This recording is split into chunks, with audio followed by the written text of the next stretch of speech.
சல்மான் ருஷ்டி விஷயத்தில் கி. வீரமணி காட்டிய பகுத்தறிவை இந்த காணொளியில் பார்ப்போம். மதங்களை பின்பற்றி வாழ்பவர்களைதான் இவன் இந்து, இவன் முஸ்லீம், இவன் கிறிஸ்து, இவன் பௌத்தம் என பிரிக்கிறார்கள். மனிதர்களை மதங்களை கொண்டு பிரிக்காதீர்கள் என்கிறார்கள் உலக நாத்திகவாதிகள். ஆனால் திராவிட டூப்ளிகேட் நாத்திகவாதிகளோ நாத்திகனையே இவர் இந்து மதத்திலிருந்து நாத்திகரானவரா, முஸ்லீமாக இருந்து நாத்திகரானவரா, கிறிஸ்தவத்திலிருந்து நாத்திகரானவரா என பார்த்து அவருக்கு ஒரு அச்சுறுத்தல் என்றால் குரல் கொடுப்பதா வேண்டாமா என்கிற முடிவுக்கு வருகிறார்கள். சக நாத்திகனையே மதம் பார்க்கக்கூடிய அறிவை வைத்து கொண்டுதான் தீகா ஆசாமிகள் மதங்களை ஒழிக்கப் போகிறார்களாம். முதலில் தீகா ஆசாமிகள் தங்கள் அறிவில் உள்ள குப்பைகளையும் அயோக்கியத்தனத்தையும் அப்புறப்படுத்த வேண்டாமா? சல்மான் ருஷ்டி ஒரு கண்ணை இழந்தது ஒவ்வொரு நாளும் மன உளைச்சலுக்கு ஆளாக்குகிறது என்கிற தலைப்பில் 18/4/2024 நாள் bbc.com ஒரு செய்தி. நாத்திகம் பேசியதாலேயே இஸ்லாமிய பயங்கரவாத தாக்குதலுக்கு ஆளாகி தம் கண்ணை இழந்து வேதனையில் வாழும் சல்மான் ருஷ்டியின் தற்போதைய மனநிலையை விவரிப்பதாக இருந்தது அந்த கட்டுரை. கையறு நிலையிலுள்ள ஒரு மனிதனின் வாக்கு மூலம் அது என சொல்லலாம். கட்டுரையின் இறுதியில் சல்மான் ருஷ்டியின் மனைவி ரேஷல் எலிசா கிரிப்ஸ் கூறியது, நான் அவருடைய கண்களை அதிகம் நேசிக்கிறேன். அன்று அவர் 2 கண்களுடன் வீட்டை விட்டு வெளியேறினார். அதன் பின்னர் எங்கள் உலகம் மாறியது. இப்போது நான் அவருடைய ஒற்றை கண்ணை இன்னும் அதிகமாக நேசிக்கிறேன். பாருங்கள் எவ்வளவு வேதனை. 2 கண்களோடு வெளியே சென்றவர் பயங்கரவாதத்திற்கு தன் ஒரு கண்ணை பலி தந்துவிட்டு ஒற்றை கண்ணோடு வீடு திரும்பி உள்ளார். மேற்கண்ட செய்தி பகுத்தறிவாதி என சொல்லிக் கொள்கிற கி. வீரமணி, கலிபூங்குன்றன் போன்றோரின் கண்களில் படாதது ஆச்சரியமே. நீங்கள் பகுத்தறிவாதி என்கிறீர்கள், நாத்திகவாதி என்கிறீர்கள். ஆனால் இந்த செய்தி உங்கள் கண்களில் படவில்லையா? உங்கள் பத்திரிகையில் பிரசுரிக்க வேண்டும் என்கிற அறிவில்லையா? அவரை பற்றி பேசினால் தங்கள் கண்களுக்கு ஊறு நேர்ந்தால் என்ன செய்வது? தங்கள் கண்கள் பாதுகாப்பாக இருந்தால் போதும் என்கிற சுயநலத்துடன் போலி பகுத்தறிவை காட்டுவதால் இந்த செய்தி தீகா ஆசாமிகளுக்கு முக்கியமாக தெரிந்திருக்காது என்பதோடு மனித பார்வையையே சிதைக்கும் ஈரோட்டு கண்ணாடியை வேறு அணிந்திருக்கிறார்களே. BBC செய்தியில் கூறப்பட்டிருந்ததாவது, சல்மான் ருஷ்டி 2 ஆண்டுகளுக்கு முன்பு ஒரு மேடையில் தனக்கு நடந்த கோர தாக்குதலை பற்றி BBCயிடம் விரிவாக பேசினார். புக்கர் பரிசு பெற்ற எழுத்தாளரான ருஷ்டி தாக்குதலின் போது அவரது கண் வேக வைத்த முட்டையை போன்று முகத்தில் மீது தொங்கியதாகவும் அந்த கண்ணை இழந்தது ஒவ்வொரு நாளும் அவரை சோகத்தில் ஆழ்த்துவதாகவும் குறிப்பிட்டார். தாக்குதல் சம்பவத்தை நினைவு கூறுகையில், அன்று நான் இறந்து விடுவேன் என்று நினைத்தேன்.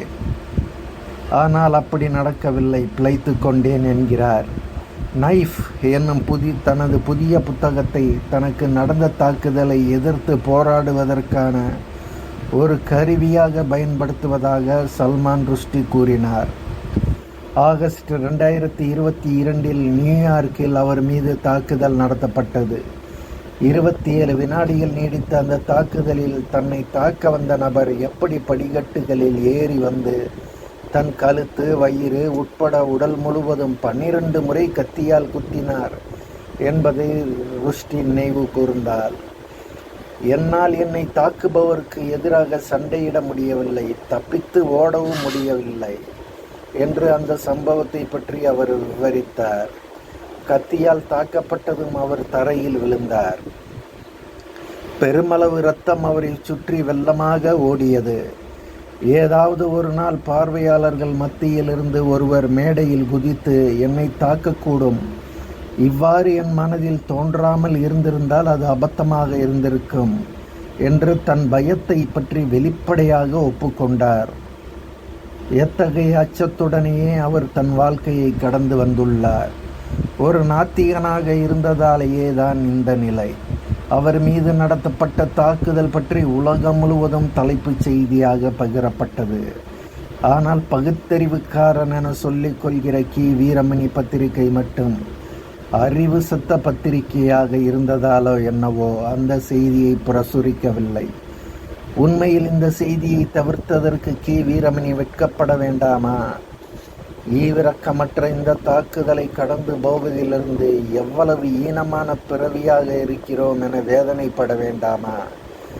சக நாத்திகர் இஸ்லாத்திலிருந்து வந்தவர், அதனால் அவருக்கு என்ன நேர்ந்தாலும் கண்டனம் தெரிவிக்க மாட்டேன் என்கிற மனநிலை மிருகத்தனத்தை சேர்ந்ததில்லையா?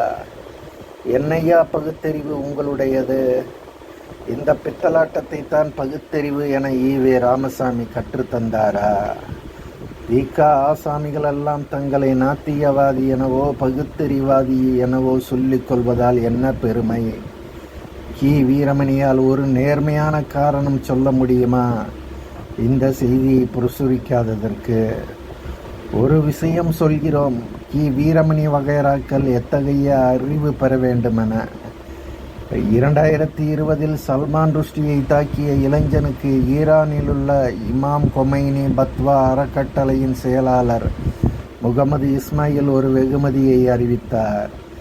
சல்மான் ருஷ்டியின் ஒரு கை மற்றும் கண்களை செயலக்கச் செய்த அந்த அமெரிக்க இளைஞனின் துணிச்சலான செயலை கௌரவிக்கும் வகையில் சுமார் 1000 சதுர மீட்டர் விவசாய நிலம் அந்த நபருக்கோ அல்லது அவரது சட்டபூர்வமான பிரதிநிதிகளுக்கோ நன்கொடையாக வழங்கப்படும் என்று. உலகின் ஏதோ ஒரு மூலையில் ஒரு நாத்தியவாதியை தாக்கியவன் தங்கள் மதத்தைச் சேர்ந்தவன் என்பதால் அவனை ஆதரித்து அவனுக்கு வெகுமதியும் தருகிறான். உலகின் இன்னொரு மூலையில் இருப்பவன் 2 பேருக்கும் எந்த சம்பந்தமும் கிடையாது, முன்பின் பார்த்தது கூட கிடையாது. ஆனால் மதம் அவர்களை இணைத்து விட்டது. நீங்கள் பகுத்தறிவாதி என சொல்லிக் கொள்கிறீர்கள், ஆனால் உங்களையும் சல்மான் ருஷ்டியையும் நாத்திகம் இணைத்திருக்க வேண்டாமா? இணைக்கவில்லையே. ஒற்றுமை விஷயத்தில் மதவாதியிடம் தோற்று போனீர்கள். சக கொள்கையாளனுக்கு எப்படி ஆதரவு தர வேண்டுமென மதவாதி இந்த தீக்கா நாத்திகவாதிகளுக்கு பாடம் எடுத்துள்ளான் என சொல்லலாமா? நீங்கள் டூப்ளிகேட் பகுத்தறிவாதியாக இருந்தது தானே உங்கள் இந்த யோகியதைக்கு காரணம். சல்மான் ருஷ்டிக்காக குரலை உயர்த்த முடியாத வீரமணி மற்றும் கலிபூன்றனின் இயலாமைக்கு 2 காரணங்கள் தான் இருக்க வேண்டும். ஒன்று போலியாக இருந்தது, மற்றொன்று பயம். 2மே கேவலமான காரணங்கள். இந்த அருவருக்கத்தக்க பகுத்தறிவு உங்களிடம் இருப்பதால் ஒரு பெருமையும் இல்லை. இந்த பகுத்தறிவு இல்லாததால் அதனால் யாருக்கும் எந்த சிறுமையும் இல்லை. முதலில் சக நாத்திகனுக்கு குரல் எழுப்ப கற்றுக்கொண்டு வாருங்கள், பிறகு ஊர் உலகை திருத்தலாம்.